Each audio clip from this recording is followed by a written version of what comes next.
Lo que pretendo presentarle esta tarde están directamente relacionados, pero visto desde la profesión de la que vengo, en alguna medida, que es la arquitectura y la ordenación del territorio. O sea, como me presentaban, yo en La Habana he sido profesor en la CUJAE y también he trabajado para el Ministerio de Cultura sobre cuestiones de patrimonio. Son unos antecedentes que me parecen importantes mencionar, ¿no? Dado que los temas de desarrollo suelen verse de otra disciplina, con generalmente la economía, la sociología, las humanidades, y la cuestión de desarrollo, desde mi punto de vista, lamentablemente, que se generaliza en las disciplinas de arquitectura, ingeniería general, a lo que van es a promover cada vez más ese modelo de asentamiento consumista y desarrollista. Entonces, lo que voy a presentar en esta charla es una perspectiva que un poco quiere poner en diálogo pensamientos críticos que se están produciendo desde el norte global, específicamente la teoría del decrecimiento y otras, con pensamientos críticos que se están proponiendo desde el sur global, en este caso la teoría de la modernidad-colonialidad, que llevo al área de los estudios territoriales. Yo hablo de estudios territoriales, cuando hablo de territorio, hablo de una visión sistémica del territorio donde entra la arquitectura, el urbanismo, la ordenación del territorio, todo pensado como sistema, y entra también las cuestiones del ser, ¿no? de la manera de habitar. De ahí a que esto sea realmente un trabajo polémico en un campo donde lo que prima es el estudio del objeto, ¿no? Lo que pretendo empezar proponiendo cuestionar aquí es la relación entre las concepciones tradicionales que hay entre medio ambiente, desigualdad, desarrollo y cooperación. Cuando lo que propongo para articular ese diálogo entre los pensamientos críticos latinoamericanos y los pensamientos críticos, en este caso en Europa, de la cual luego en otras charlas tendrán, el profesor Matará habla un poco de decrecimiento después de mí, es mirar esta relación como una relación de larga duración y mirarlo a escala mundial para entender la necesidad de descolonizar los paradigmas eurocéntricos que rigen la cooperación internacional. Cuando menciono esta relación no estoy hablando de que sea exactamente lineal como está en esa flecha, ¿no? Ni que sea unicasual, ¿no? Y mucho menos me quiero aproximar a eso. Hay que reconocer realmente que esa relación se sustenta también a veces de una manera tautológica, donde se afirma a sí mismo en muchos casos. Y eso es una de las tautologías que hay que romper. Por ilustrarlo un poco, pues vale la pena citar a W. Bush en su famosa defensa del desarrollo, hablando de que el crecimiento es la solución, no el problema, porque es la clave del progreso medioambiental, porque provee de recursos que permiten invertir en tecnologías limpias. El crecimiento que está criticado no es la causa. Entonces, a ese tipo de relaciones es que me refiero cuando hablo de que hay muchas veces relaciones tautológicas en la defensa del desarrollo. En ese sentido, esta idea de desarrollo se ha traspolado a Latinoamérica y hay una defensa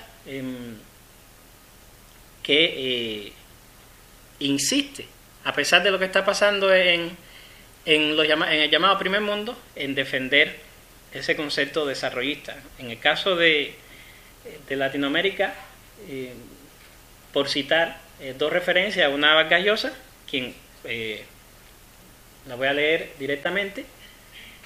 Como saben, bueno, debo mencionar primero que una crítica realmente al desarrollo que se produce en Latinoamérica de los años 60 o 70, la teoría de la dependencia, plantea que precisamente los problemas de desarrollo de los países de lo que voy a llamar hasta ahora subglobal tienen que ver con esa cartografía del poder a la que están sometidos, ¿no?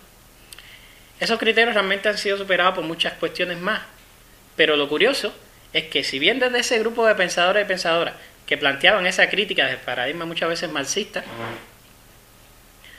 algunos han pasado a otras variantes, hay quienes, por el contrario, han ido a tendencias neoliberales.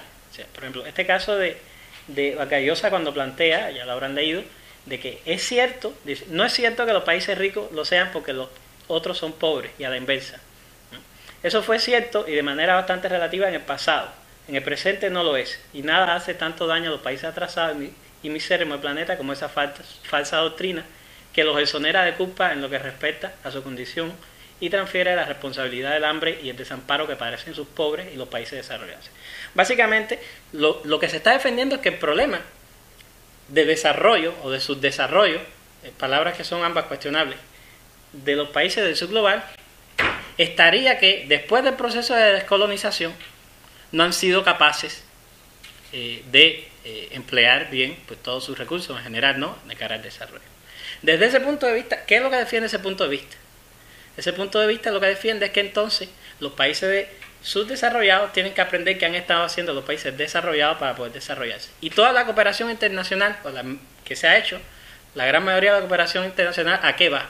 Pues entonces a querer promover lo que se supone que es el desarrollo en los países del primer mundo, insisto, en el tercer mundo. Al decir eso, lo que se está extraponiendo unas concesiones generadas en Europa, ¿no?, hacia estos países. Por poner otro ejemplo, estamos hablando de grandes personalidades latinoamericanas que en un momento fueron de la izquierda más progresista. Otro ejemplo, pues, es el caso de Fernando Henrique Cardoso, fue presidente de Brasil. Alguna de las citas dice: hoy la mayoría de los sociólogos y, por poner un caso, ¿no?, líderes políticos identifican la integración y la participación en el sistema internacional como con la solución de sus problemas en lugar de con las causas de sus dificultades. Otra vez se está negando de que realmente la persistencia de estas condiciones de subdesarrollo estén en las relaciones, en la cartografía del poder mundial. Esto es solo por citar algunos ejemplos. En general hay dos perspectivas respecto al desarrollo que se identifican en las Américas en general, por la relación que hay entre de estudios, ya se sabe, en Estados Unidos, ¿no? Un análisis centrado en que el problema es del Estado y otro análisis centrado en lo que se ha dado a llamar la sociología del desarrollo nacional, ¿no? La pregunta a la que quiero entrar es ¿cuál es el resultado de estas perspectivas desarrollistas, ¿no? Y a partir de ahí pienso que lo primero es comprender, y en las clases ya le habrán insistido mucho, en que para analizar el desarrollo hay que verlo como una cuestión poliédrica, una cuestión de muchas caras, de muchas aristas, y eso lo afirman muchos intelectuales. No seré redundante en ese tema, solo por citar a Lacan Morán, quien habla de que la crisis ecológica no es más que un aspecto, un síntoma de una crisis mucho más radical que afecta a los principios de la inteligibilidad, de las creencias asentadas y de los mitos motores de nuestra civilización. En ese sentido, en el que efectivamente se puede hablar de una crisis de civilización. Entonces, para hablar de crisis de desarrollo y para hablar de crítica al desarrollo y para hablar entonces de cooperación a otro tipo de desarrollo, hay que hablar de una crítica radical a las cuestiones civilizatorias. Desde una perspectiva arquitectónica urbana como la que yo me puedo aproximar, basta mirar las ciudades por el mundo y entender de qué estamos hablando. Esos modelos de ciudades que implican a la vez un sometimiento a otra forma de existencia territorial, se reproducen por todo el mundo, con independencia de la latitud del país, de donde sea. Hay varios ejemplos de ciudades que demuestran esa persistencia desarrollista. O sea, cómo los países postcoloniales y los países que se han liberado de las metrópolis reproducen los ejemplos de las grandes metrópolis, ¿no?, en los países de Asia, de África, de América en general. Para entender ese proceso de una homogenización en el concepto de desarrollo, basta analizar la historia y ver que en realidad había otras formas, por decirlo así, de desarrollo humano antes de este proceso de modernización. O sea, para analizar una crítica al desarrollo hay que hacer una crítica radical a los procesos de modernización. Y lo que ocurre, por el contrario, es que todas las, o la gran mayoría, incluso se puede decir, toda la cooperación al desarrollo institucionalizada que se hace, a lo que vas a defender la modernidad, defendiéndolo como una condición superior de avance, de estadio civilizatorio, etcétera, etcétera, ¿no?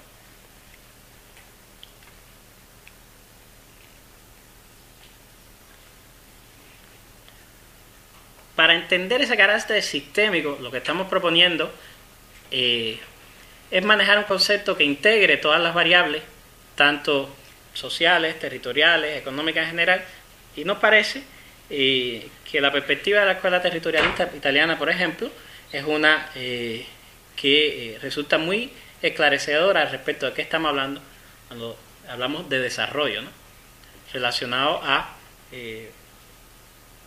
la generalización, siempre en detrimento de cultura y de valores territoriales locales, o sea, el enfoque de lo local y lo global que se quiere en este seminario, la generalización de un modelo de megalópolis que está caracterizado por lo que Magnaghi, que es uno de los padres de esta teoría, llama la forma metrópoli. Es decir, una estructura urbana con carácter fuertemente disipativo y entrópico, sin confines físicos, ni límites al crecimiento, desequilibrante, jerarquizante, homologante, catastrófica, en fin. Si no se piensa esa visión integral, esa visión completa de la realidad que se desenvuelve en la civilización, difícilmente podremos entender realmente cómo buscar alternativas para el desarrollo. O sea, esa es una de las ideas que pretendo exponer un poco aquí y debatir luego.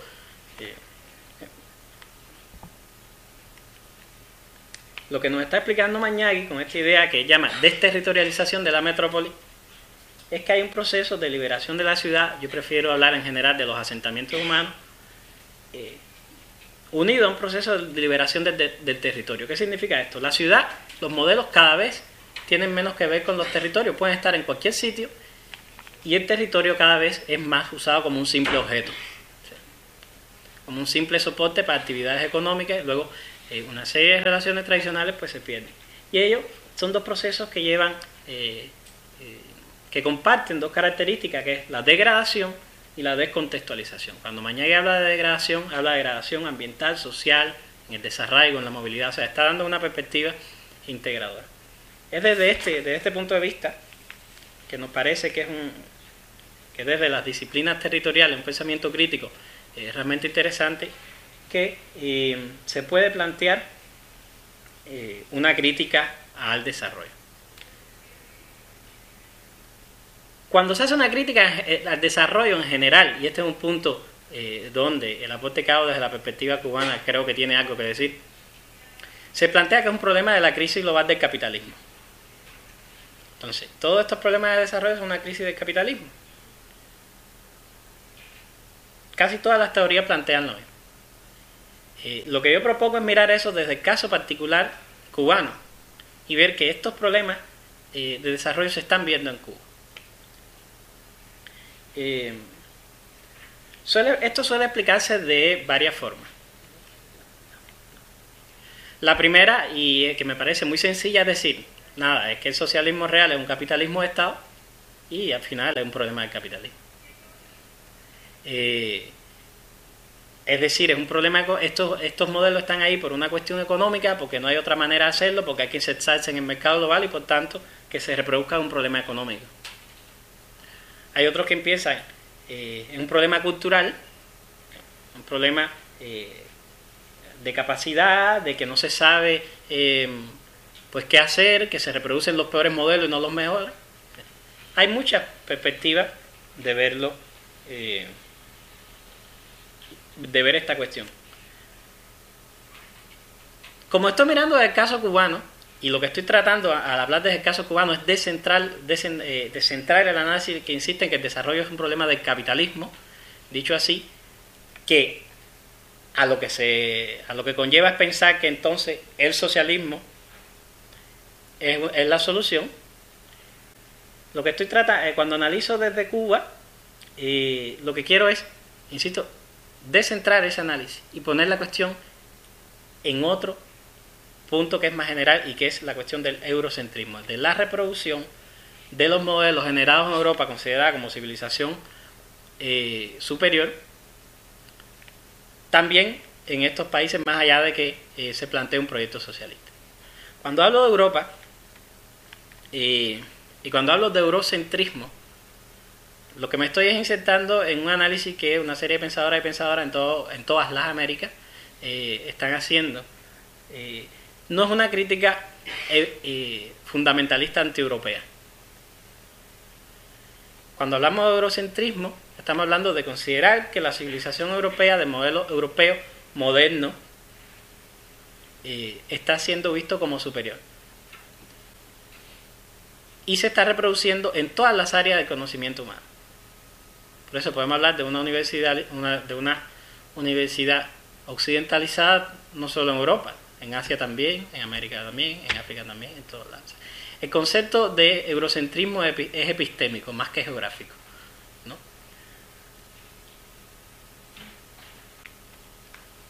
En ese sentido, una de las críticas fundamentales está entonces a la modernidad. Como decía al principio, si entendemos que estos problemas de desarrollo son resultado de la insistencia en los procesos de modernización, vamos a ir a la esencia de la crítica a la modernización, considerada, escrita, descrita como un estadio superior de todo lo que hubo antes. La perspectiva de la modernidad-colonialidad va directamente a eso, a criticar ese proceso, a hacer visible cuestiones que la defensa de la modernidad no dejan ver respecto al otro, no occidental. La diferencia cuando usamos occidental es que podemos hablar de un occidental que sea, pues, algún representante de una élite afrocaribeña, por ejemplo. Es totalmente occidental. O sea, el hecho occidental no se limita entonces a los que son europeos o norteamericanos, ¿no? O australianos o canadienses. O sea, ese detalle de entender Occidente como un lugar epistémico y no como un lugar geográfico. Porque entonces ahí está otra cuestión del fallo. Se hace una crítica a Occidente pensando que se está hablando de un no Occidente que en realidad es un Occidente epistémico. O sea, defiende una verdad, defiende un modelo en ese sentido. Aclaro aquí también que lo que llamaba ahorita pensamiento crítico a lo interno del norte global, considero que no es eurocéntrico. Por ejemplo, si pienso en la teoría del decrecimiento producida en Europa, ¿saben de qué hablo la teoría del decrecimiento? Lo sabrán en próxima charla. Serge Latouche, que lo traigo aquí. Hace una crítica que no es eurocéntrica. Es europea, pero no es eurocéntrica. O sea, no sé si este detalle, esta cuestión, este punto es importante porque cuando presentamos de los distintos pensadores en distintas de las áreas esta idea de crítica al eurocentrismo, los europeos se sienten atacados per se, ¿no? En ese sentido, lo que decía ahorita de que cuando hacemos una crítica al eurocentrismo no estamos haciendo una crítica fundamentalista que dice, bueno, pues vamos a borrar todo lo que ha hecho Occidente. No. Lo que se está hablando es de entrar en diálogo con los pensamientos críticos que se producen a lo interno de Occidente, que son también subalternos porque no tienen el espacio que necesitan. ¿No? En ese sentido, por profundizar en la idea, lo que plantea la perspectiva de la modernidad-colonialidad, de la cual estamos haciendo, insisto, un análisis, una crítica a todos los procesos de modernización y lo que conlleva, es que no hay modernidad sin colonialidad. Esto es una idea central para hacer un análisis de lo que está ocurriendo en el mundo entero. Porque las teorías tradicionales lo que plantean es que la colonialidad es posterior a la modernidad. De una historia tradicional, la modernidad surge en Europa, en unas ciudades libres por ahí en el medioevo que son capaces, por su propia capacidad intelectual, de salir de ese momento oscuro. Y lo que plantea la perspectiva de la modernidad-colonialidad es que son los procesos de invasión en América y toda la discusión que ello conlleva respecto al ser los que promueven, los que condicionan ese proceso de modernización, entendida desde el punto de vista filosófico. ¿A qué me refiero? Cuando las casas, por ejemplo, o sea, toda aquella discusión de que si los indígenas de América tienen alma, por tanto, si son humanos, es fundamental para discutir el yo. y no, o sea, la discusión sobre el yo comienza ahí. Y cuando hablo sobre el yo es sobre todos los saberes del yo. Por poner un caso curioso, una de las cosas, de los argumentos que se mencionaban entonces para cuestionar la humanidad de quienes allí vivían, es que no tenían propiedad privada. Y así está citado en la discusión que se da aquí, bueno, en Valladolid, alrededor de la mitad del siglo XVI, ¿no? De manera que sí. Tú no tienes alma, no eres humano, tú no tienes conocimiento, tú no tienes la verdad, y por tanto, la decisión es que yo tengo que traer la verdad. Y así se justificó. Voy a hacer aquí un salto muy grande, pero luego puedo dar referencia a aplicaciones mayores sobre esto, o explicar en el debate. Así se justificó que yo sé lo que es mejor para ti. Eso pasó de un cristianízate o te mato a un modernízate o te mato, luego, en el proceso de producción industrial, a un democratízate o te mato. Y podríamos decir también a un desarrollate o te mato. Y es lo que está pasando alrededor de mucha cooperación. ¿Qué está pasando hoy? Analicemos ese detalle en las mayores inversiones de cooperación que surgen después de la Grande Guerra, provocadas por imperios que van, ya sabemos, lamentablemente en estos momentos pues está ocurriendo todo en la cuestión del Medio Oriente, ¿no? Pero en otros momentos ha ocurrido en otros sitios. En Centroamérica, por ejemplo, tantas invasiones. Después de eso viene la cooperación, los proyectos de cooperación. Vamos a ayudar a traerles agua, porque ellos, los pobres, antes estaban en el atraso, en su desarrollo y todo lo demás. Es un discurso verdaderamente complejo.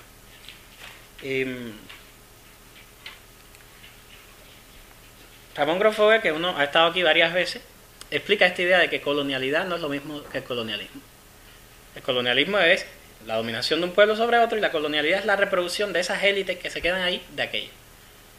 Una vez liberadas las colonias, las élites que quedan por él ya no son europeos, pero son occidentales. O sea, reproducen eso. ¿Y a dónde mandan todos sus hijos? ¿A dónde van a estudiar? ¿A dónde van? ¿No? A Europa, a Occidente en general, a Estados Unidos, ¿no? Entonces, esa es la actitud de la colonialidad, de considerarse inferior y por tanto considerar que Europa es superior. Entonces ya pues el modelo eurocéntrico no pasa por articular necesariamente relaciones de poder, de invasión, relaciones militares, ¿no? Ese es un punto importante, porque tampoco se limita a una cuestión de norte a sur. La idea de norte a sur o de centro-periferia, tan descrita durante todo el siglo XX, ya no es geográfica. Y es curioso cómo en estos últimos tiempos de crisis en Europa se habla de, por ejemplo, Europas de dos velocidades. Y curiosamente y geográficamente una Europa del sur que es atrasada, poco creativa, no competitiva y todo lo demás, respecto a una Europa del centro del norte, que sabemos que está dominada por los paradigmas hermanocéntricos, ¿no? O sea, que esa idea de periferia ya no tiene solo que ver, ya es evidente, nunca tuvo que ver, pero ya no tiene solo que ver con las relaciones entre Estados-nación.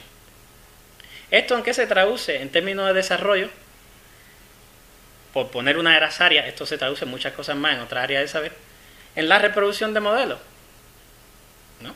Y todo el mundo quiere ser como que. Para mí es muy curioso ver las actitudes coloniales en Europa y ver cómo, por ejemplo, todas las medidas de desarrollo y de competitividad, a qué aspiran, a quién se parecen. La cuestión está aquí, que si entendemos que esos procesos de modernización y de modernidad están soportados en procesos de colonización y de colonialidad, y que la relación es inherente, tenemos que, esto es un argumento más para hacer una crítica a la modernidad. Porque entonces, o aceptamos que para modernizarnos tenemos que establecer relaciones coloniales con otros, y lo damos porque sí, y dejamos que el mundo sea así de injusto, o planteamos otra cuestión. O sea, lo que estoy planteando aquí tiene mucho que ver con la cuestión de la crítica al desarrollo. Es un criterio más para decir por qué, por ejemplo, puedo hacer una crítica, por qué puedo entrar en diálogo con una crítica al desarrollismo, ¿no? Es un elemento más. Y hasta que no se entienda esa cuestión de la relación intrínseca entre modernidad y colonialidad, no se puede plantear un modelo realmente diferente que salga de esas lógicas. Siguiendo la idea de la colonialidad, es que lo que propongo es hablar de colonialidad territorial, ponerle apellido. En general, la colonialidad, como vimos, esos patrones de relaciones de poder. Santiago Castro Gómez habla de que la colonialidad se articula en un triángulo de colonialidad, del poder, del saber y del ser. En el pensamiento crítico europeo hay una tradición en analizar el poder y el saber. Toda la teoría Foucaultiana, por ejemplo, del poder, es extendida. Pero no hay una discusión sobre la colonialidad del ser, porque se mira desde una línea donde el ser es uno, es el ser occidental. Y entonces las relaciones en el ser occidental y el no occidental no están en la mayoría del pensamiento crítico, en la tradición de pensamiento crítica europea. Santiago Castro Gómez, en un libro que se llama La Ibris 2.0, explica, por ejemplo, cómo incluso el pensamiento marxista, el propio Marx, era eurocéntrico y seguía una línea modernizadora, una concepción modernizadora lineal de la civilización mundial, donde había que pasar necesariamente de esclavismo a feudalismo, a capitalismo, para llegar al socialismo o al comunismo, que al final era una experiencia realmente provinciana de Europa, porque el resto del mundo no tenía esa misma línea. Y por eso cuando hace eso considera que los movimientos de independencia bolivarianos eran realmente retrógrados y que iban a ser monárquicos. Y hay varios escritos. O sea, él plantea entonces que las cuestiones civilizatorias que están pasando y las reivindicaciones en el resto del mundo son colaterales, que los procesos de colonización son colaterales, son daños colaterales. Por eso, ¿qué plantea él? Proletario de todo el mundo unido. Al plantear eso que está planteando, que una concepción del ser, de la forma de existir, la proletaria, existe mundialmente. Y entonces está cuenta que lo que ocurre en el resto del mundo no es así. Esto ha sido invisible hasta hace muy poco, cuando uno ve una insurgencia de pensamientos críticos en el resto del mundo que no provienen realmente del proletariado. Por ejemplo, los movimientos indígenas que han llegado al punto, como conocemos, de instaurar un concepto diferente, de hablar de derechos de la naturaleza, o sea, de dejar de hablar de la naturaleza y del territorio como un objeto que podemos usar, hasta hablarlo no como algo que nos pertenece, sino algo a la que pertenecemos. Y plantear a partir de ahí una serie de caminos alternativos a los modelos desarrollistas actuales. Cuando uno entiende que incluso en el pensamiento crítico latinoamericano eso no está comprendido, es que empieza a entender las contradicciones que tienen Evo y Correa en sus países, a pesar de que los derechos de la madre tierra están en sus constituciones, ¿no? Porque la idea desarrollista nada tiene que ver con la concepción de vida de otras comunidades no occidentales, como Aymara, Quechua, otras, orígenes de la Amazonía, etc. Entonces, pensar un modelo emancipatorio que se va a traducir, que se tiene que traducir en un modelo territorial, o para ser más preciso, pensar modelos emancipatorios que se traduzcan en modelos territoriales, tiene necesariamente que pasar por discutir esta jerarquía que el pensamiento occidental tiene sobre el resto de pensamiento y la posibilidad de existencia que no tienen el resto del pensamiento. ¿Qué quiero decir con esto? En los planes de desarrollo, la concepción sigue pasando por lo que diga el pensamiento crítico europeo. Ahora se habla en el resto del mundo de querer ser sostenible, por ejemplo, siguiendo los mismos paradigmas. Eso casi parece contradictorio con la supuesta lógica de pensar global y actuar localmente, que también es discutible, ¿no? Pero lo cierto es que todo el discurso se articula por ahí. Siguiendo esa idea de la colonialidad, que si alguien tiene duda, la nota y lo podemos discutir luego, lo que yo planteo es ponerle un apellido para hacerla más visible, hablar de colonialidad territorial. ¿Qué se articularía entre la colonialidad del saber territorial, del ser territorial y del poder territorial? ¿Qué quiere decir esto? Pues el conjunto de patrones de poder que en la praxis territorial por el cual se establece hegemónicamente una forma de concebir el territorio sobre otras que son subalternizadas, ignoradas, inferiorizadas, ¿no? Por ejemplo, cuando hablamos de lo que está ocurriendo en Cuba hoy, de que las medidas para la renovación económica pasan por promover la construcción de marinas deportivas, aquí como le llaman, puestos deportivos, de campo de golf y de una serie de infraestructuras que ya han sido criticadas y que están siendo fuertemente criticadas en el norte global, uno encuentra esa actitud, ese pensamiento colonial, ¿no?, que entonces contradice cualquier pensamiento realmente emancipatorio. No sé si más o menos explico la idea. ¿Cómo podemos seguir planteando esto? Y está claro, y ahí es donde el punto es interesante. Al menos en teoría. Si miramos esto desde China, no hay duda. Y no me opongo a que nadie diga que China es un capitalismo de Estado, porque encontramos gente muy millonaria y gente muy pobre, que no es el caso cubano.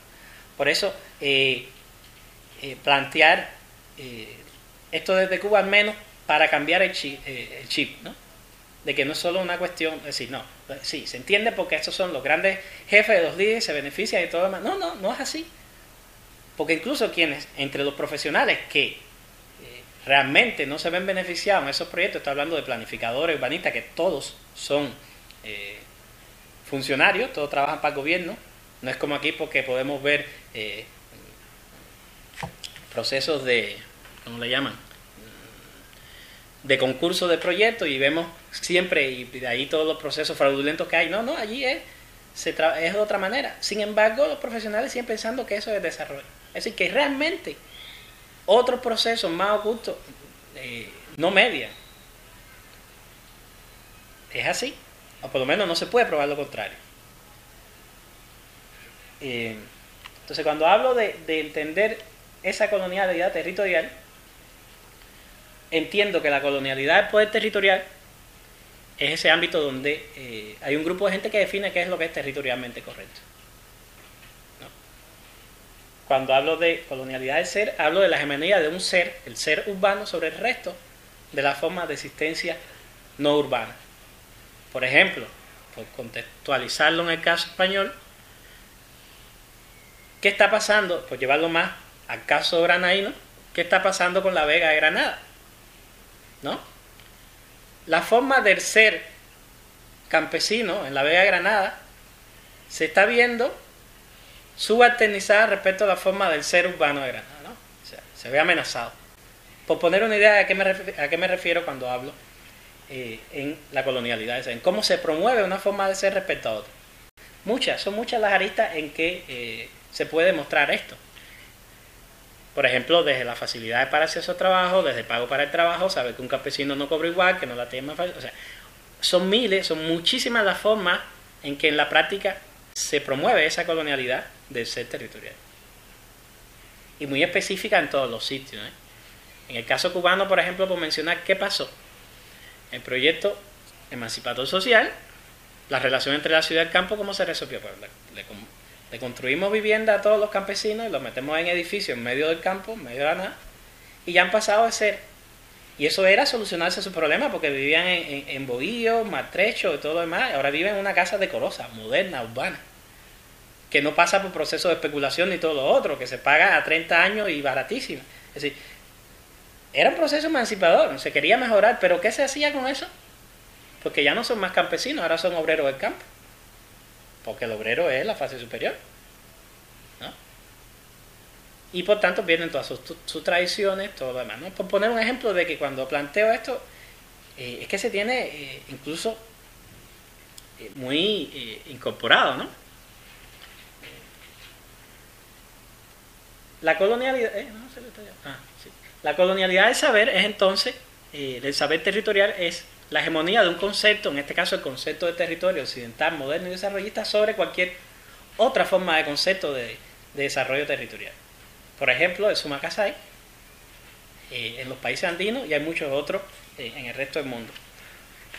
Por citar cómo esto en particular entra en diálogo con pensamientos críticos, voy a leer unos fragmentos del libro de Serge Latouche, supongo que conozcan a Serge Latouche, de crítica al desarrollo, Sobrevivir al desarrollo, donde plantea, por ejemplo, cómo la cuestión de desarrollo, esa idea de desarrollo, no está en muchas de las civilizaciones del mundo. Dice, en muchas otras civilizaciones, si no en todas, antes del contacto con Occidente, el concepto de desarrollo se encontraba del todo ausente. Su traducción a las lenguas africanas en particular ha llevado de cabeza a los expertos, donde plantea, por ejemplo, ¿no?, que los bubi de Guinea Ecuatorial usan el término que significa a la vez crecer y morir. El concepto de desarrollo significa a la vez crecer y morir. Y los ruandeses construyen el desarrollo a partir del verbo que significa caminar, desplazarse. Otros pueblos, por ejemplo, la idea de desarrollo es lo que quieren los blancos.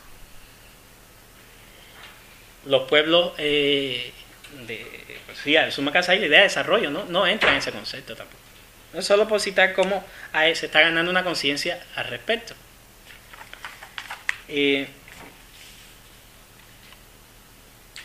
Esa colonialidad, yo voy a centrar el análisis en la cuestión de la colonialidad del saber territorial, planteando que se puede ver de dos formas. Una, la jerarquía que ese pensamiento moderno, occidental y global tiene sobre los pensamientos tradicionales, no occidentales, locales, y las que incluso tienen unas disciplinas sobre otras.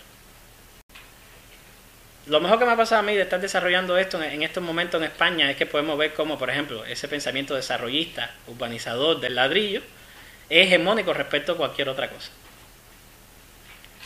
Se entiende de qué hablo cuando hablo de hegemonía de unos saberes sobre otros. Lo curioso del caso es que muchas veces lo que ocurre, y es muy puntual, es que se da una respuesta fundamentalista al revés. Por ejemplo, el ecologismo extremo, donde entonces pues ya hay que echar abajo todo lo urbanizado. Eso también es otra vez un fundamentalismo epistémico, un fundamentalismo de conocimiento, que lo que hace es reproducir una misma lógica de poder, ¿no? De ahí, yo creo que una de las contradicciones principales que habrán de resolver ecologistas y desarrollistas.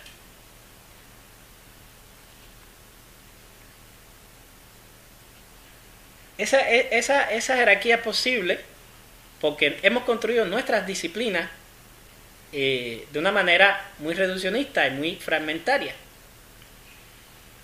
Por ejemplo, desde la idea de territorio, yo lo conceptualizo aquí, este esquema quiere representar esto. Territorio viene del latín, es la tierra que pertenece a alguien.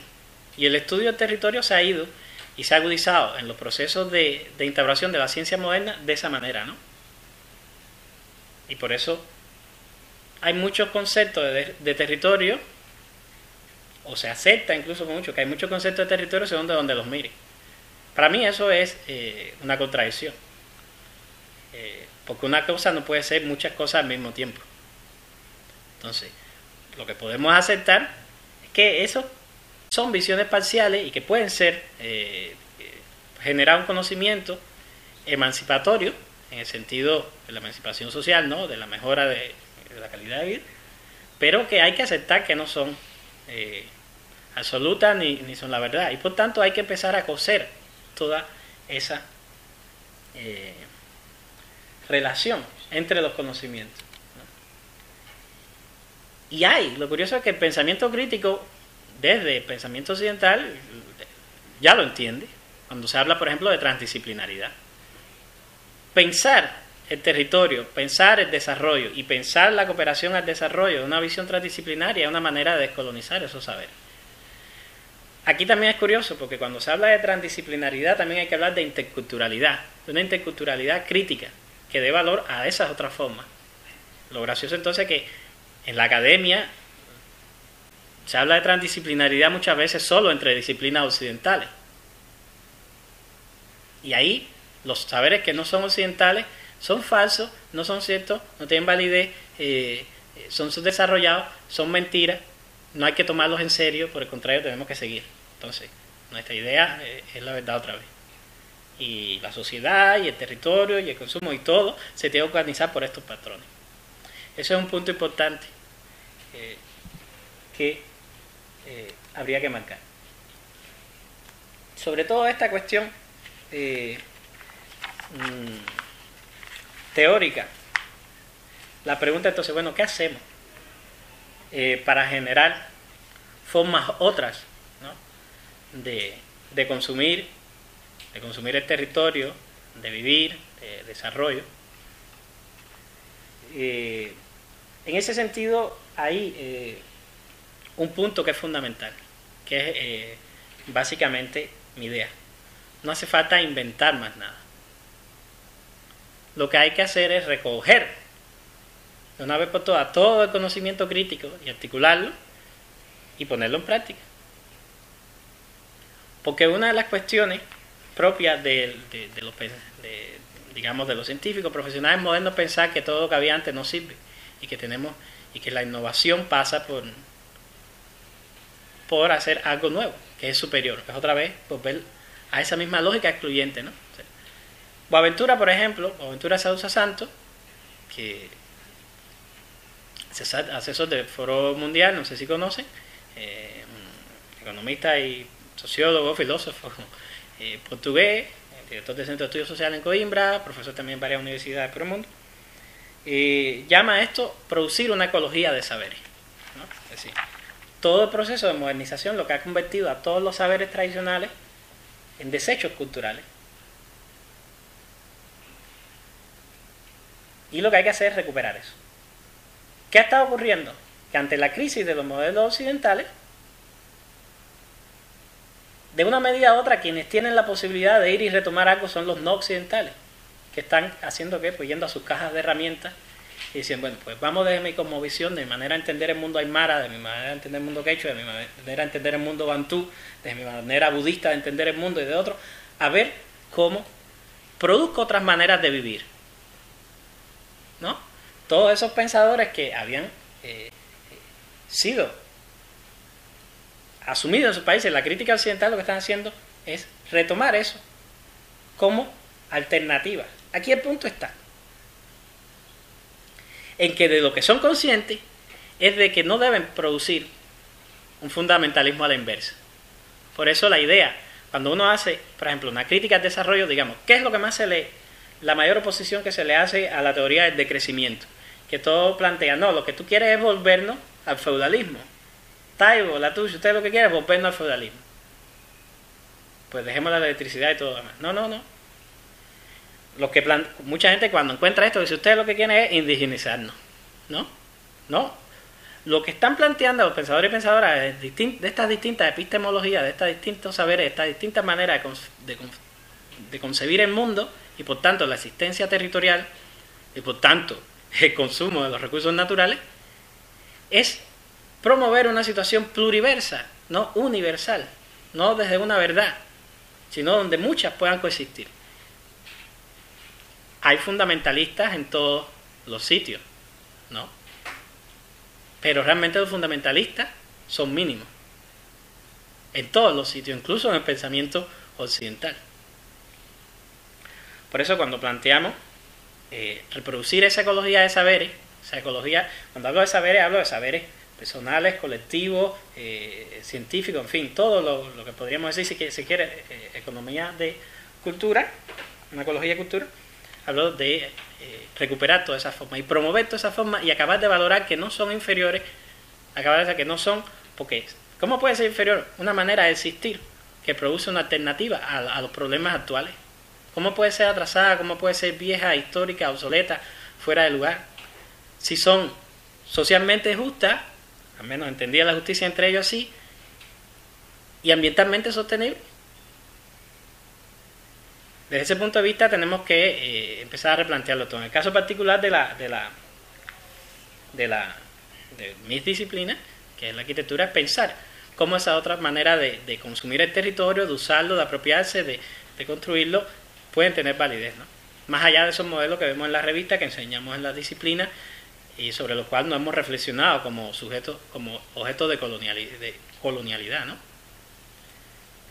¿Qué podemos hacer entonces? Pues recuperar todo lo que hay.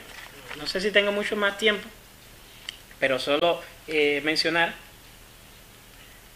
sí, para dejar como media hora de debate, que hace un par de años, precisamente por el psicólogo, hicimos un proyecto de cooperación en La Habana, en Guanabacoa, que es un municipio que quedó conurbado dentro de la ciudad, pero que tiene muchos valores, tanto ambientales, territoriales, porque es un municipio que cada vez tiene centros históricos, tiene patrimonio agrario, tiene mar, o históricamente tiene mar, porque bueno, el municipio se dividió y la zona norte no, tiene tantos valores, y cuando encontramos que no, está en una situación tremenda. En ese sentido nosotros planteamos un proyecto que el objetivo era tratar de visibilizar todos esos valores, producir una ecología de esos saberes, ¿no? En un sitio donde no se puede aspirar a otra cosa, porque en el caso cubano no podemos hablar de que tengamos un pensamiento aymara, indio, no sé qué, porque la comunidad aborigen fue exterminada en 50 años, ¿no? Entonces, al final, desde nuestro proceso en particular, ¿cómo podemos entender la descolonización? Pues recuperando las tradiciones que tengamos, aunque sean de base occidental, ¿no? Entonces, hacer una ecología del saber implica romper al mismo tiempo la colonialidad del saber. Por ejemplo, esa visión que tenemos los profesionales, que nosotros tenemos la verdad respecto al resto del mundo, cada vez más hay una conciencia al respecto, y hay que hablar de una participación, pero una participación verdadera, no la de que te pregunto para ver qué tú dices, pero al final hago lo que yo quiero, ¿no? Una visión multidisciplinaria que implique tener a la gente. Lo curioso en el caso del proyecto nuestro, ¿no? Por mencionar, es que con tantos valores, como decía, culturales, históricos, sociales, patrimoniales en términos de arquitectura, en términos de paisaje, y a pesar que se hubieran hecho tantos proyectos, un análisis lo que hicimos fue recuperar una técnica para tratar de dar una visión sistémica de todo aquello, pero de una manera más holística, fácilmente comprensible, sobre todo desde la percepción. Con esto lo que probamos, bueno, que herramientas hay. Por ejemplo, aplicamos en esta parte del taller la perspectiva estratégica, que es una técnica que tiene más de 30 años, pero que quienes la usan, los grandes magnates, por ejemplo, para decidir cómo planificar las empresas, el territorio, etc. Lo que hicimos es cambiar eso, y decir, bueno, esa misma herramienta pues la vamos a usar con otro sentido. Lo curioso, tratando, bueno, de articular tanto la reflexión estratégica sobre qué queremos, con la participación, qué quiere la gente, cómo lo ve, con la movilización. O sea, todo eso es una manera de descolonizar el saber. Lo curioso de todo esto, por resumir un poco, ¿no?, es que encontramos que los profesionales que están al frente de los distintos entidades encargadas del desarrollo territorial, a pesar de tener todos esos valores, seguían pensando un modelo de desarrollo en el que esto se mueve, que estaría centrado en infraestructura, por ejemplo, en muchos servicios, en hotelería, y por el contrario, el turismo rural se veía como algo que no servía, o la agricultura, esas cosas no están en la mentalidad de quienes están planificando el futuro del territorio. Entonces lo que hicimos con esto es verificar precisamente cómo ese modelo de desarrollo persiste en la mentalidad de quienes están buscando pues solucionar unos problemas. Y estos no son personas que vienen de otro lado, ganan una posición de aquí para allá, no, son personas. Una cosa curiosa en Cuba es que la mayoría de los profesionales trabajan en su barrio. Estos son gente que son todos del mismo municipio y llevan 30 años trabajando ahí, que tienen un apego al territorio de otra manera. Es un profesional, pero al mismo tiempo es un ciudadano, ¿no? No es una gente que viene de afuera a hacer un proyecto como es común en las sociedades globales, ¿no? no una gente que gana el concurso para hacer el planeamiento, no sé qué, no, son gente que conocen bien y sin embargo no son conscientes de eso, de esos valores que tiene ahí, de esa otra concesión. Pues bueno, esto más o menos es lo que quería explicar, ya de aquí. Bueno, yo creo que, no sé si coinciden conmigo, que la charla nos ha hecho por lo menos reflexionar. Yo creo que sí sería interesante, tenemos 20 minutos antes de hacer un descanso y seguir con el resto de ponencia. Sí sería interesante pues hablar un turno de debate. Me va a disculpar que no estuve en la ponencia, pero justo ayer, estoy viendo que usted es arquitecto, y justo ayer estuve viendo aquel documental de Vitoria-Gasteiz, la acaban de declarar ciudad verde europea, una cosa así, no sé si sabéis algo de eso y cuál es tu opinión. O a lo mejor aplicando al caso Cuba, o no sé exactamente qué estás haciendo. Veo que estás colaborando con la UGR, no sé.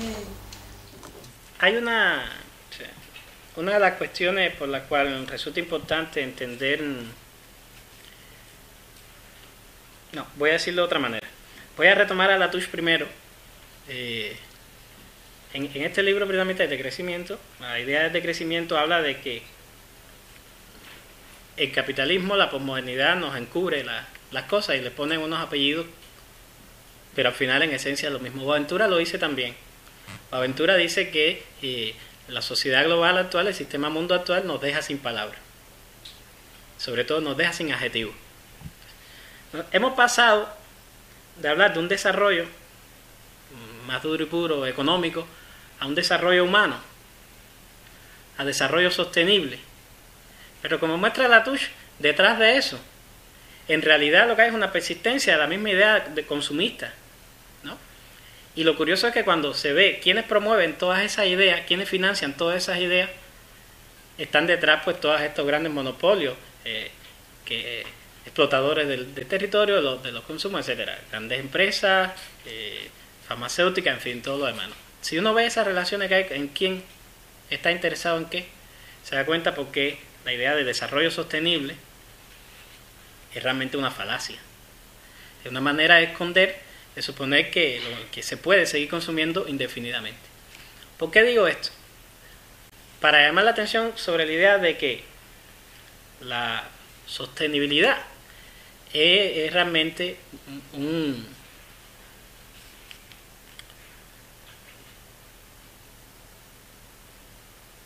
tecnicismo.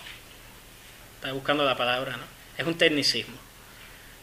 Entonces, si entendemos la sostenibilidad solamente como que se está produciendo menos CO2, menos contaminación, hay que ver la sostenibilidad en global. Porque si pensamos que está pasando en el norte de España, estos modelos de ciudades que se muestran como muy verdes, muy sostenibles, tú dices, ¿cuánto cuesta vivir allí? ¿A dónde van los recursos y los desechos allí? No se quedan ahí, van a otro sitio, ¿no? Entonces tenemos que desconfiar de todos estos planteamientos, porque no nos queda otra opción que desconfiar, porque lo que ha pasado es que confiados en la tecnología, que la tecnología será el motor de todo el desarrollo humano y de todo lo demás, hemos llegado a lo que hemos llegado. Entonces, el punto, yo he estado un poco en el norte, en San Sebastián, en esta zona por ahí, y uno pregunta eso, bueno, sí, a ver, digamos que ahí ambientalmente puede que esté bien y todo lo demás, pero ¿qué significa vivir allí? ¿Quiénes pueden vivir allí? Ahí la idea de degradación económica, social y ambiental a la vez es importante, ¿no? Entendiendo por degradación muchas cosas. Por ejemplo, podemos definir que una sociedad es degradada si es excluyente. Y si tenemos unos modelos territoriales donde solo pueden ser beneficiarios de ellos unos, pues tenemos que cuestionarlo, ¿no?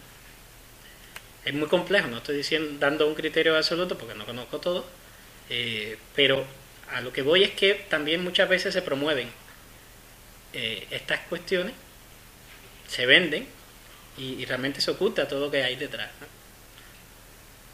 Eso respecto al hecho de Ciudad Verde, sí. Desde el punto de vista territorial, por ejemplo, una de las cosas que se dice de La Habana es que es una ciudad verde. Hay, según las normas, más de 13 metros cuadrados de verde por persona. Pero cuando uno analiza un verde que está ¿dónde?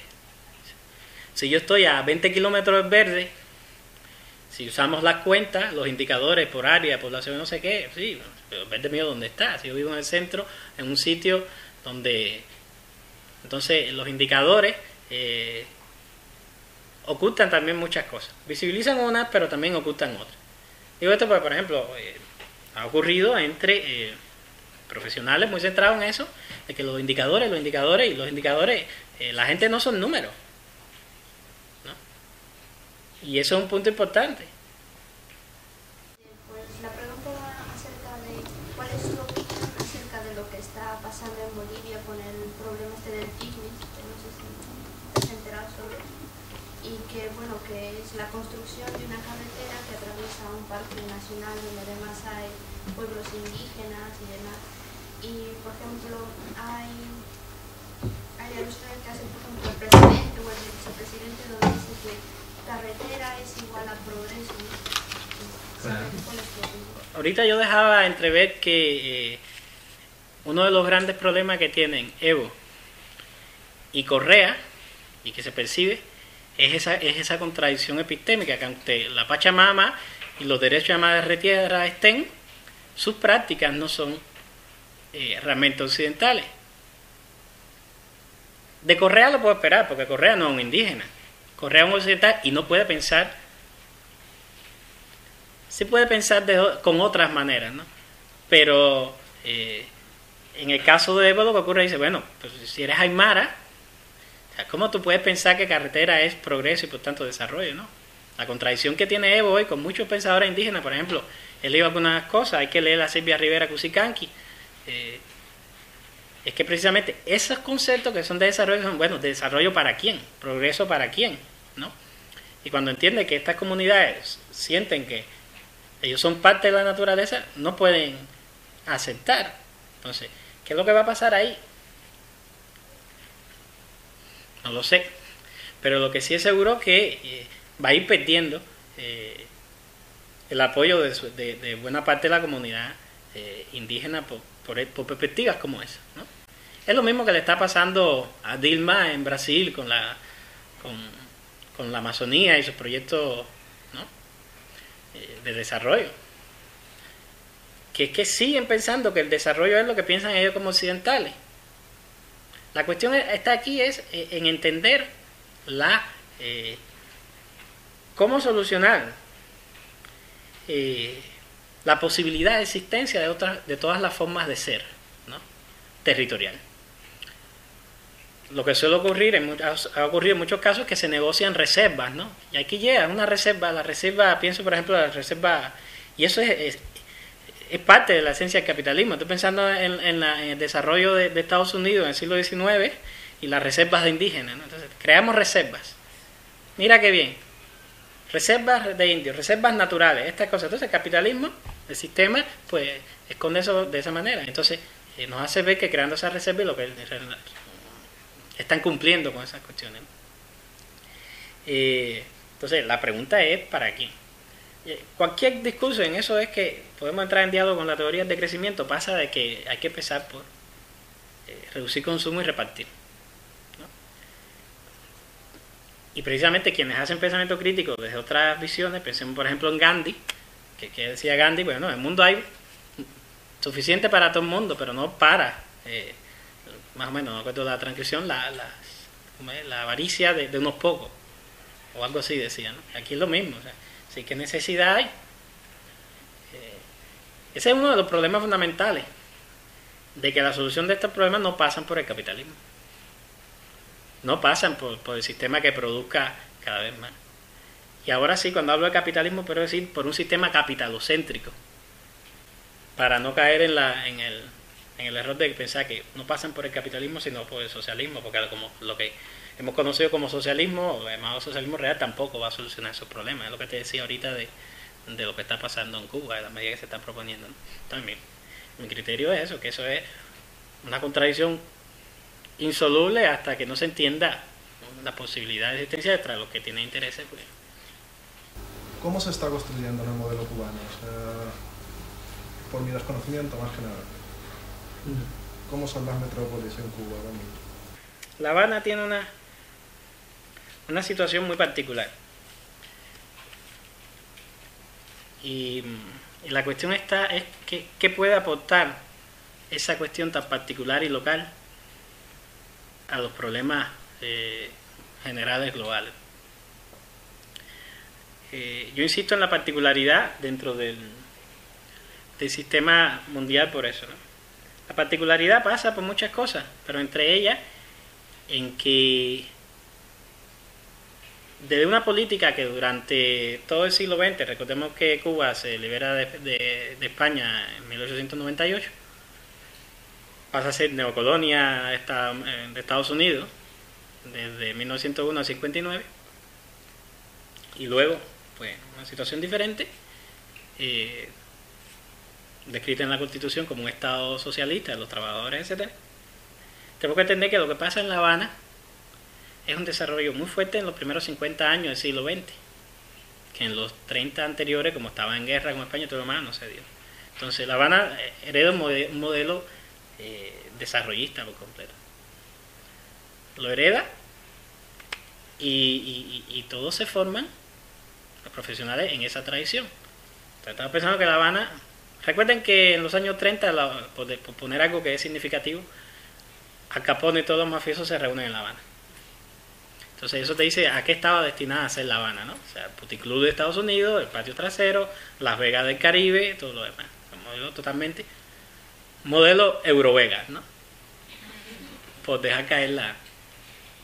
Y lo que pasa con La Habana es que en los otros 50 años hay una conciencia en los profesionales. De hecho, si pensamos, por ejemplo, muchos de los líderes de los movimientos revolucionarios, estudiantiles, obreros, no sé qué, eran arquitectos o estudiantes de arquitectura. Eso es casualidad, José Antonio Echeverría y otros. Entonces hay una conciencia de que esa centralización, metropolización que se está dando, no hay. Por eso hay una política de empezar a crear pequeñas ciudades por el resto del territorio, repartir el territorio, ¿no? Y que es una de las cosas que tiene gran influencia en que se reparta. Esto condiciona a otra cosa, que La Habana queda descuidada. Si a eso le suman luego la caída del bloque comunista, que supuso la pérdida del 75% de la economía, encuentras todo el deterioro, ¿no?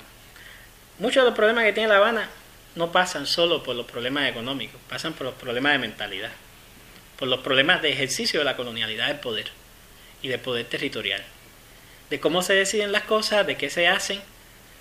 Para mí es sorprendente que en las discusiones actuales, y pueden entrar en la página de Granma, el periódico oficial, y encontrar los lineamientos de la política económica del gobierno de la revolución,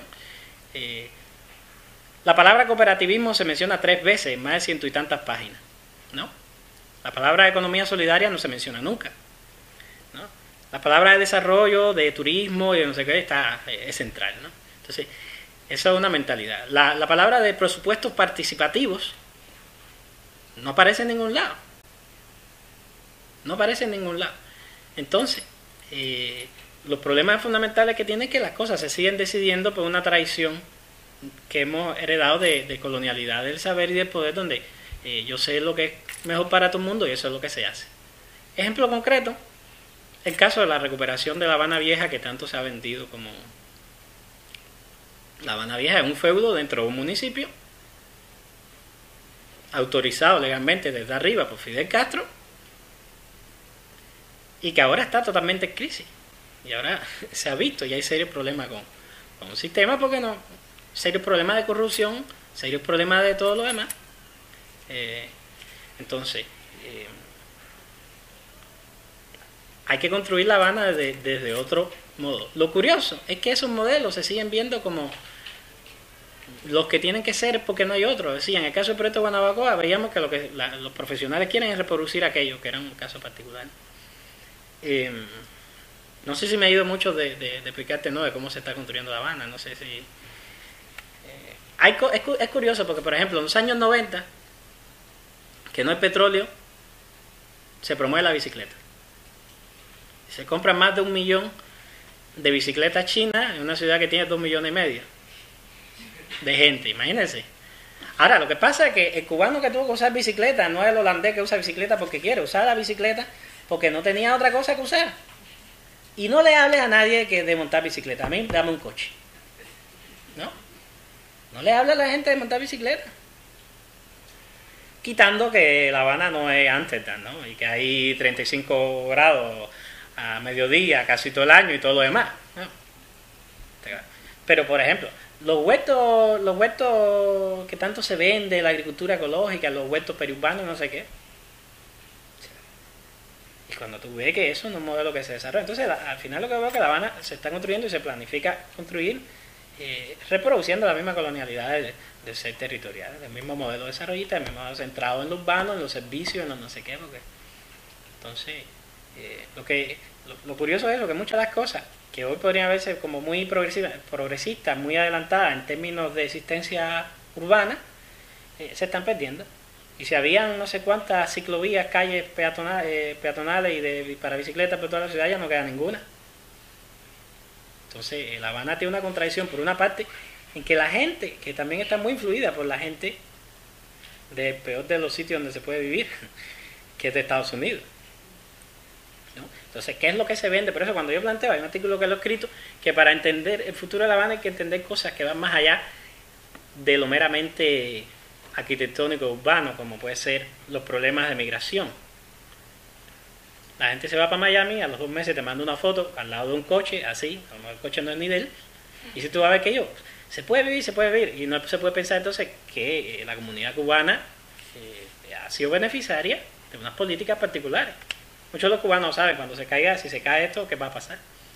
Entonces hay que entender por ahí cómo esos modelos desarrollistas, ese modelo por ejemplo de suburbio extendido, es lo que se vende. Entonces, bueno, el futuro de La Habana, como yo lo veo en términos territoriales, incierto. Y cuando hablo de términos territoriales hablo también de sociales y todo lo demás. Yo quería preguntarle cómo ha quedado claro el término de lo que es una ciudad verde, de cómo, sobre todo en la distancia, que es adecuada o que puede ser adecuada para que así lo sea. Si es superficie, porque quiero entender los modelos de arquitectura, uno que es hacia arriba y agrupada y dejando todo lo que se supone que zona verde en una gran superficie, caso de Nueva York, o otra que se desarrolla totalmente en superficie, dejando la zona verde individual a cada casa. ¿Cómo cree lo más adecuado para una ciudad verde? Hay muchos discursos de qué cosa es la ciudad verde, hay muchos indicadores, hay mucha discusión. Entonces, a mí no me preocupan realmente esas discusiones, porque creo que todas son discusiones eurocéntricas. ¿En qué sentido? Que ninguna cuestiona el modelo de desarrollo. Tratan de buscar alternativas, tratan de buscar variantes, pero ninguna es esencial. Ninguna va a la cuestión de la esencia del problema. Entonces, bueno, si crecer en alto para dejar más verde o desplazarse, hacer más pequeños otros verdes, pero si no cuestionan otras muchas cosas y se quedan en esa parcela ecológica del conocimiento, ¿no? En esa parcela de ser más verde o no, el concepto de verde me parece hasta trivial, ¿no? ¿Cómo sería entonces la ciudad verde, digamos? Es que yo no sé si tiene que haber una ciudad verde. Por ejemplo, Una convivencia verde, un modelo territorial que sea sostenible, que no es lo que te digo. marcado por un número, tener una idea de cómo si hay algo planteado. Hay que entender más cosas. Yo, por ejemplo, yo como habanero no me puedo pensar en San Sebastián, porque estoy acostumbrado a un modelo compacto, y las ciudades compactas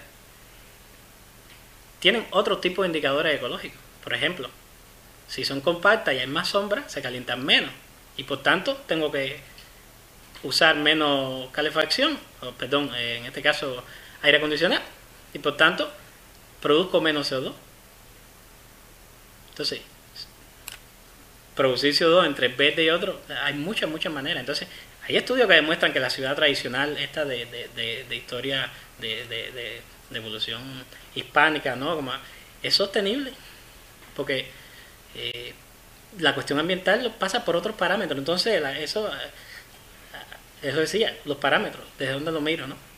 Entonces, tengo una amiga uruguaya que dice, yo aquí en Granada no me hallaba, porque Uruguay, donde hay, creo que son 11 millones de vacas y 2 millones de gente, ¿no? 11 millones de terneras, el verde es así y ella necesita verde. Entonces, no se puede ver solo, y eso es un punto importante, porque muchos de estos estudios, la forma, la no sé qué, se olvida de la gente. Entonces, mi discusión no pasa por el verde, pasa por el verde y la gente. en esos términos, ¿no? Por decirte algo respecto. Se están planteando estrategias de colonialidad del ser, desde tu teoría, desde la teoría que estudias, estrategias para empezar, para promover esa decolonialidad, no solo como crítica, sino algún tipo de alternativa, de forma de salir de esa... El marxismo plantea que el problema de la emancipación en términos de clase económica, ¿no? Pero se olvida de otras cuestiones de diferencias sociales de clase como género, sexualidad, color de la piel, una serie de cosas más. Entonces, planteo esto porque cuando hablamos de la crítica a una forma de ser moderna, es un ser que realmente, aunque se plantea en abstracto, responde a un ser que realmente es un hombre blanco, occidental, moderno, capitalista, patriarcal, heterosexual, judeocristianocéntrico y todo lo demás. Y como dice Grosfoguet, 14 o 15, por eso Grosfoguet, que es uno de los pensadores que ha estado aquí en Granada, y plantea, y yo lo digo igual que él, incluso un poco más, que a riesgo de parecer ridículo, hay que hablar que no estamos hablando de un sistema capitalista, estamos hablando de un sistema moderno, colonial, capitalista, patriarcal, capitalocéntrico, judeocristianocéntrico, heterosexualocéntrico y todo lo demás a la vez. Por tanto, la descolonización del ser tiene que pasar por todo eso al mismo momento. Entonces, si no entiendes eso, no entiendes que las alternativas surgen de todo eso. Por ejemplo, ¿qué pasó? Como cita, ¿no? Las feministas occidentales que le preguntan a las feministas islámicas y piensan que no hay liberación en el Islam, no hay liberación de la mujer, y entonces son otra vez coloniales porque le dicen a la mujer islámica, tu liberación pasa por ser como yo, y la mujer islámica dice, tu problema de liberación es que quieres ser como el hombre occidental, y mi problema de mujer liberada desde el Islam es que yo no quiero ser como el hombre en el Islam. Entonces hay que articular todo eso a la vez. Entonces la descolonización del ser pasa por ahí. Si lo llevo a términos de mi disciplina, está en concebir muchas formas de ser territorialmente. Por ejemplo, buscar posibilidades que puedan coincidir. Yo discutí aquí, por ejemplo, a mí no me sirve un campesino de La Vega que proponga el consumo local y que sea machista. Entonces, no me sirve un campesino como alternativa al ser urbano que sea un campesino machista, pues no resuelve todo el problema, ¿no? O que sea racista en términos de color de piel. Entonces, yo creo que la concepción de ser pasa por todo eso, ¿no? Por articular una relación que rompa con todo eso a la vez y que produzca algo diferente, o que recupere otras cosas, ¿no? Yo pienso, por ejemplo, para mí es significativo, lamentablemente no tengo toda la información, no he podido, lo que ocurre con las cooperativas integrales catalanas, que no solo se plantea un modo distinto de vivir, sino de producir, de relacionarse, de repartir los bienes, a los cuales no le puedo exigir que puede que tú te encuentres un cooperativista catalán que sea machista, o que no se haya liberado de eso, porque estamos dentro de esos sistemas. No somos ordenadores, no podemos decir format C2. No. Pero la cosa yo creo que pasa por ahí, ¿no? Por romper todas esas cosas a la vez. Para ti sí está claro que de crecimiento y capitalismo no son compatibles. Claro. No puede pasar por ahí. Yo insisto, es curioso. La solución, ahí es donde yo voy otra vez, que la primera solución es individual. A diferencia del marxismo, que decía, tenemos que hacer una revolución social completa para campeonar, o de algunos trabajadores sociales que piensan que hay que trabajar solo en grupo, yo pienso que la cosa empieza en lo personal, articulado a la vez con la acción social y con todo lo demás juntos, porque a mí tampoco me sirve ¿cómo le dicen? Los neorurales que se van al mundo allí y se olvidan del resto del mundo. Tampoco me sirve ese modelo de ser no urbano, porque no da solución a las cuestiones globales. No sé, está claro, ¿no?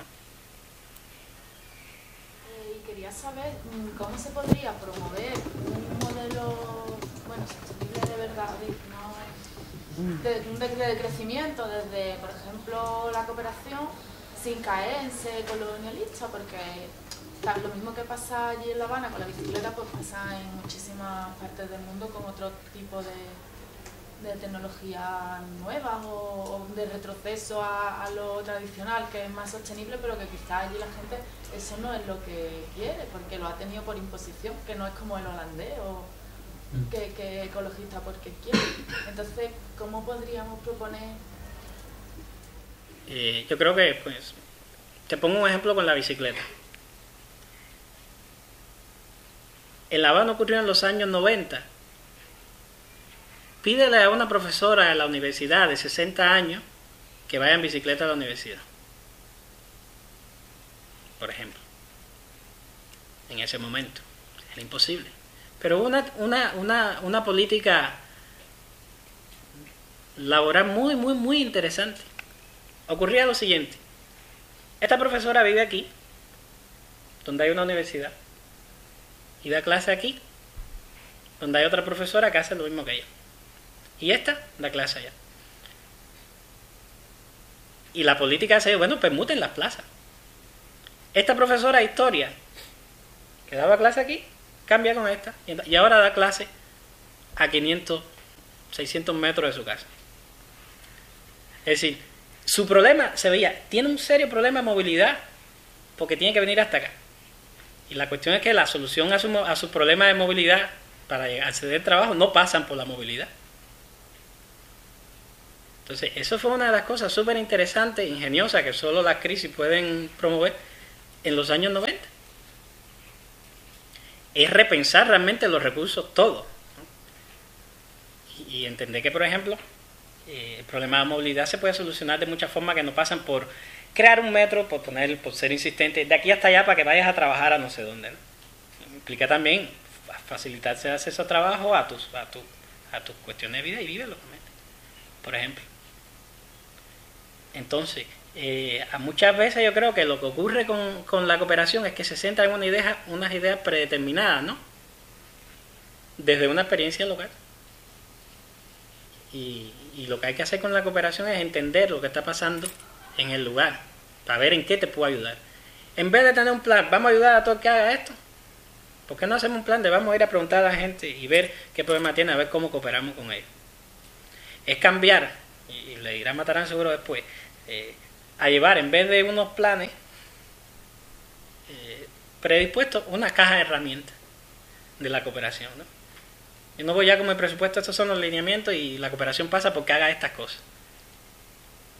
Y lo que pasa con la cooperación, muchas cuestiones ocurren así. Por ejemplo, yo oía en el verano pasado a una feminista islámica hablar de la cooperación española en Marruecos. Y a quienes financiaba la cooperación española, a qué tipo de movimientos feministas en Marruecos le daba la cooperación. A la que promovían, porque el modelo feminista occidental, y a las otras no. Entonces, el pretexto de que si la movilidad es solo para ver que la cooperación pasa por pensar de otra manera. No, yo una cuestión es que a mí me ha servido mucho tu charla, porque yo soy los que estudian la ciudad desde el punto de vista de la optimización económica, de la forma, de las emisiones de CO2. Y es verdad que cuando estudiamos la ciudad desde un punto de vista mercantilista, llamémoslo así, hay cosas que nos chirrían, que chocan, como es, ¿vale? Nosotros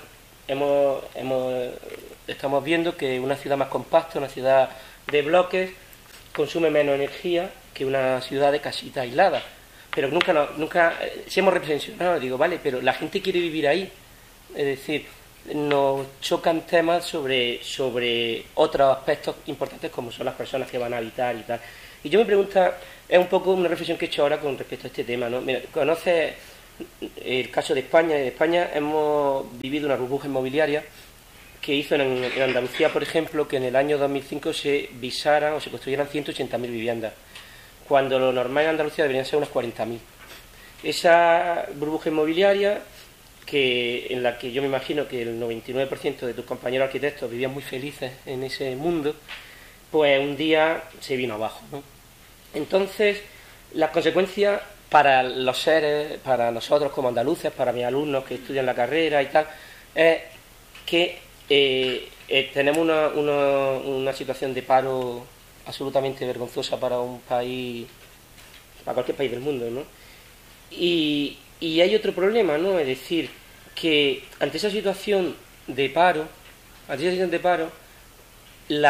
2 días, creo, se está hablando a nivel del gobierno de España, al no ser capaces de resolver los problemas, se le ocurre una idea feliz, que la conoceréis, y es decir, si tú tienes 160.000 euros, da igual que sea un traficante, yo qué sé, de droga, de donde sea, o te dedicas a cualquier tipo de tema como, yo qué sé, ¿no?